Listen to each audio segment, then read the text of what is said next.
Hello, everyone. My name is Leroy Smith, and I'm the founder and CEO at Realize Educational Solutions. At Realize Educational Solutions, we pride ourselves in providing products and services to help you, adults, educational professionals, reach and meet the needs of all diverse learners within your classroom and even at home. Now, our values are steeped in compassion, creativity, and critical thinking.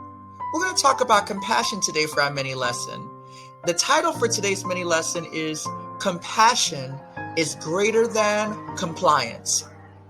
Now, this isn't to say that compliance is not necessary, because our students do need to meet certain expectations to be safe, to learn, and to enjoy the camaraderie that they will have with their peers, and also relationships they will build with the adults in their lives. This is to say that compliance, although necessary at times, should only be for the benefit of students developing independent skills to apply those independent skills to their daily lives. Now, this is also to say that compliance can also have traumatic and deeply harmful effects when it is all centered within power and control. Now, compassion isn't about power and control in the sense of compliance. It's about empowerment and letting go so that we can become better individuals, but also that we can understand others around us and their context. Now, I wanted to focus on this particular topic because I hear and I see various things, whether it be in social media, whether it be in schools, whether it be wherever, where there are adults interacting with children and they're choosing compliance through the control and power lens over compassion. And so I wanted to give you some tips, because when you're trying to control someone and it's all about power, you are going to incite a power struggle.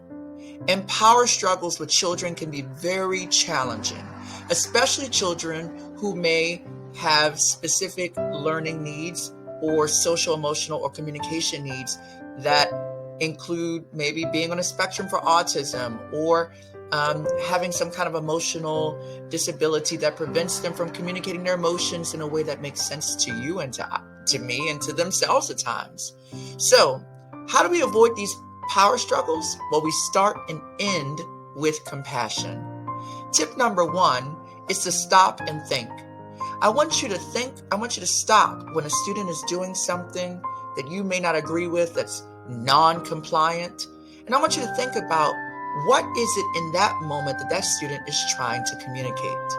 Students always are trying to communicate, and children and people are always communicating through their compliant or non-compliant behaviors. Next, think about the outcome. So tip number 2 is think about the outcome. What is it that you want the student to do, bigger than them just walking back to their seat or rejoining the read aloud or coming to class after geometry class and going to English class? What is it that's the outcome you want for them in their lives? If you want them to be independent, sufficient adults growing up, and your outcomes are empathy, and your outcomes are teamwork and collaboration and independence and steadfastness, you need to start thinking about, how can you use compassion to leverage all of the students' strengths and interests, and how can you stop and think about what they need and are communicating to meet those needs, so that they can actually do not only what you requested them to do, but to exceed your expectations and to meet their own expectations. And lastly, meet students where they are, meet children where they are. As adults, we used to be children at one point too.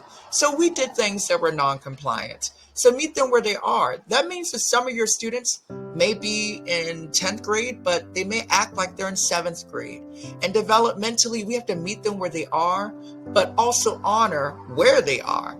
They are a 10th grader that functions like a 7th grader academically, but it doesn't mean that we don't treat them like a 10th grader. It just means that we meet their different skills that they need to address, while also helping them adjust and mature as they get older. Now, here are your tips again. Tip number 1, stop and think. Tip number 2, think about the outcome. And tip number 3, Meet kids where they are. Now, you can apply this to your everyday life with anyone with compassion is greater than compliance.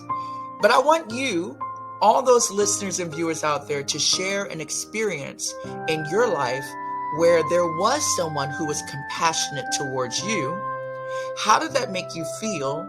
How did that make your learning experience, whether you were learning to ride a bike or whether you were learning trigonometry or whatever you were learning, how did that make your learning experience feel more fulfilling to you?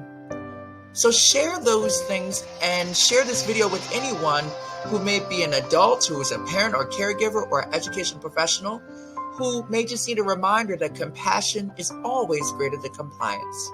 Until we meet again, I hope you realize the solution that works for you. See ya.